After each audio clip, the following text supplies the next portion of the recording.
एक बार की बात है, महात्मा बुद्ध के शिष्य आनंद कहीं जा रहे थे। रास्ते में उन्होंने देखा कि एक अधेड़ व्यक्ति एक चट्टान पर बैठा रो रहा है। वे उसके पास गए और बोले, क्या बात है वत्स, तुम कौन हो और क्यों रो रहे हो? आनंद की बात सुनकर उस व्यक्ति की सिसकियां थम गईं। वह अपने आंसू पोंछता हुआ बोला, मैं पास के गांव का रहने वाला एक बदनसीब व्यापारी हूँ। मैं जो भी काम करता हूँ वह बिगड़ जाता है। व्यापार के चक्कर में मैंने अपनी पत्नी के गहने गंवा दिए, मैंने अपने परिवार को भी खो दिया, यहाँ तक कि मेरा घर भी गिरवी पड़ा है। मुझे तो लगता है कि मैं किसी काम का नहीं हूँ, मेरी किस्मत ही खराब है। उसकी बात सुनकर आनंद बोले, तुमसे किसने कहा वत्स कि तुम्हारी किस्मत खराब है? जरा मैं भी तो जानूं कि तुम्हारी किस्मत में क्या खराबी है। वह व्यक्ति बोला, पहले मैं खेती करता था, पर हर साल उसमें घाटा होता था। कभी सूखा पड़ जाता तो कभी ज्यादा बारिश के कारण फसल बर्बाद हो जाती। इससे परेशान होकर मैंने व्यापार करने का निश्चय किया। मैंने पत्नी के गहने बेचकर अपना व्यापार शुरू किया, लेकिन मेरा व्यापार नहीं चला। शुरू में परिवार वालों ने मेरा साथ दिया, लेकिन जैसे जैसे मुझे नुकसान होने लगा, मेरे परिवार वाले भी मुझसे दूर हो गए। मैं यह सब उनके लिए ही कर रहा था, लेकिन अब वे लोग मुझे देखकर नजरें फेर लेते हैं और मुझे ही मेरे परिवार की दुर्दशा का जिम्मेदार ठहराते हैं। उस व्यक्ति ने एक लंबी सी सांस ली और फिर बोला, मेरा एक मित्र है, उसने भी मेरे साथ अपना व्यापार शुरू किया था। उसका व्यापार अच्छा चल रहा है। वह जब भी मेरे घर आता है तो अपनी सफलता की कहानियां सुनाता है। उसकी बातें सुनकर मेरे घर वाले भी कहते हैं कि उसे देख और कुछ सीख। हमें तो लगता है कि तेरे वश का कुछ भी नहीं है। उन लोगों की बातें सुन सुनकर अब तो मुझे भी लगने लगा है कि शायद मेरे वश का कुछ भी नहीं है। अब तो मुझे अपना जीवन ही व्यर्थ लगने लगा है। मेरे मन में ख्याल आता है कि अपना जीवन समाप्त कर लूं। मैं यहाँ आया भी इसी इरादे से था, लेकिन हिम्मत नहीं कर पाया, इसीलिए यहाँ एकांत में बैठा विलाप कर रहा था। आनंद बोले, ओह तो ये बात है। वैसे क्या तुम इसके अलावा कुछ और भी कहना चाहते हो? उनकी बात सुनकर वह व्यक्ति बोला, एक ओर मेरा हर काम खराब हो जाता है, दूसरी ओर मेरा मित्र है जो हर समय मुझे नीचा दिखाने का प्रयत्न करता रहता है। मुझे समझ में ही नहीं आता है कि मैं क्या करूं। आनंद बोले, क्या तुम अपने मित्र की बातें सुनकर दुखी हो जाते हो? हाँ, मैं उसकी बातें सुनकर स्वयं दुखी हो जाता हूँ, उस व्यक्ति ने जवाब दिया। आनंद ने पूछा, तुम्हें किस बात का दुख होता है? अपने असफल होने का या फिर मित्र के सफल होने का? उनका सवाल सुनकर वह व्यक्ति एक पल के लिए सोच में पड़ गया। फिर वह बोला, अगर सच कहूँ तो मुझे अपने असफल होने का उतना दुख नहीं होता है जितना कि मित्र के सफल होने का होता है। अर्थात यदि तुम्हारा मित्र असफल हो जाए तो तुम्हें खुशी होगी? आनंद ने प्रश्न किया। वह व्यक्ति बोला, हाँ, मुझे बहुत खुशी होगी। इसका मतलब है कि तुम्हारी खुशी तुम्हारे मित्र पर निर्भर है। आनंद बोले, अगर वह चाहे तो तुम्हें खुश कर सकता है, और अगर वह चाहे तो तुम्हें दुखी कर सकता है। तुम स्वयं से न तो खुश हो सकते हो और न ही दुखी हो सकते हो, अर्थात तुम अपने मित्र के गुलाम हो गए हो, इसलिए तुम्हारा कुछ नहीं हो सकता। ऐसा न कहें महत्मन, उस व्यक्ति ने हाथ जोड़ दिए, आपकी बातें सुनकर मुझे कुछ आशा बंध रही है। आनंद बोले, जब हम किसी से आशा बांध लेते हैं तो उस पर निर्भर हो जाते हैं। ऐसे में हमारी खुशी और दुख भी उस पर निर्भर करने लगता है। इससे बेहतर है कि तुम अपने आप से आशा बांधो। जब तुम ऐसा करोगे, साथ ही पूरे जतन से काम करोगे, तो तुम्हें सफलता अवश्य प्राप्त होगी। कहते हुए आनंद ने एक पल के लिए उस व्यक्ति की ओर देखा, फिर अपनी बात आगे बढ़ाई। तुम्हें लगता है कि तुम्हारा मित्र तुम्हें दुखी करने आता है, पर अगर विचार करो तो वह बातें तो सच्ची ही कहता है। वह अपने संघर्ष और अनुभव की बातें बताता है। तुम उन बातों से बहुत कुछ सीख सकते हो।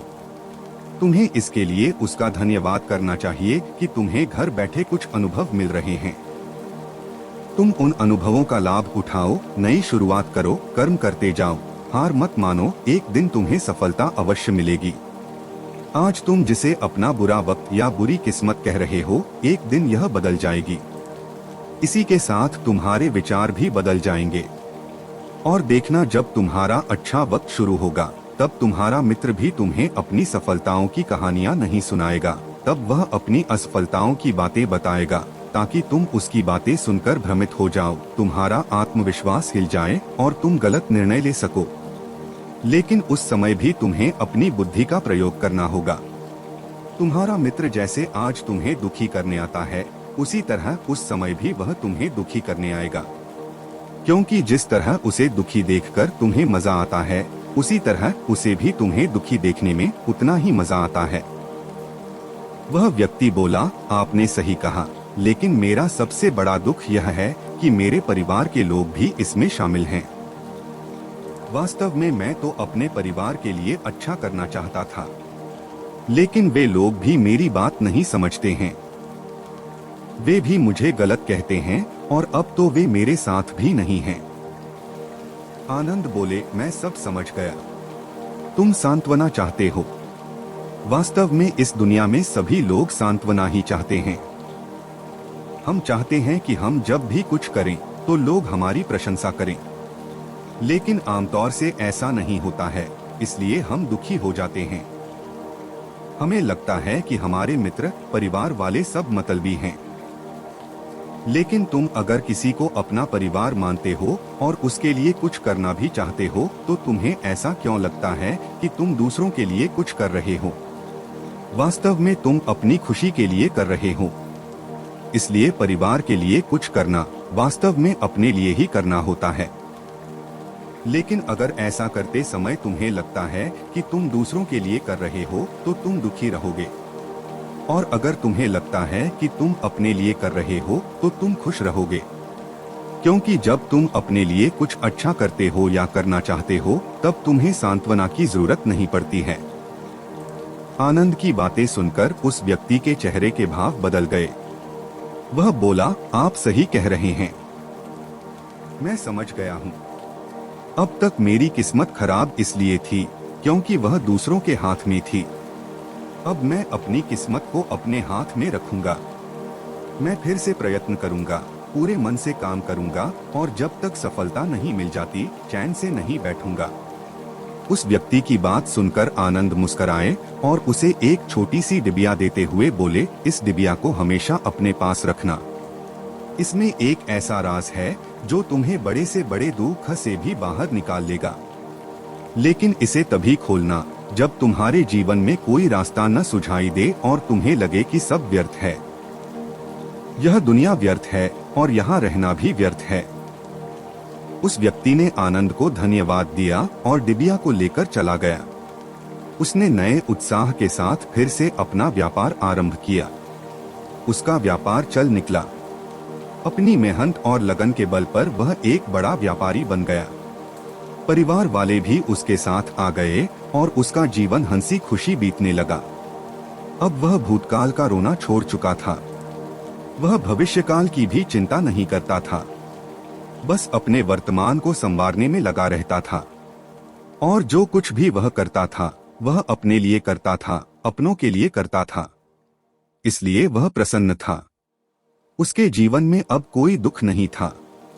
लेकिन वक्त हमेशा एक जैसा नहीं रहता है, वह बदलता रहता है।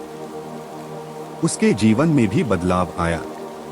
एक दिन उसके राज्य पर पड़ोसी राजा ने चढ़ाई कर दी। उसने इस राज्य पर अपना कब्जा कर लिया। उसके सैनिकों ने चारों ओर लूटमार मचा दी। उन्होंने व्यापारी का सारा धन लूट लिया। उसके घर में आग लगा दी।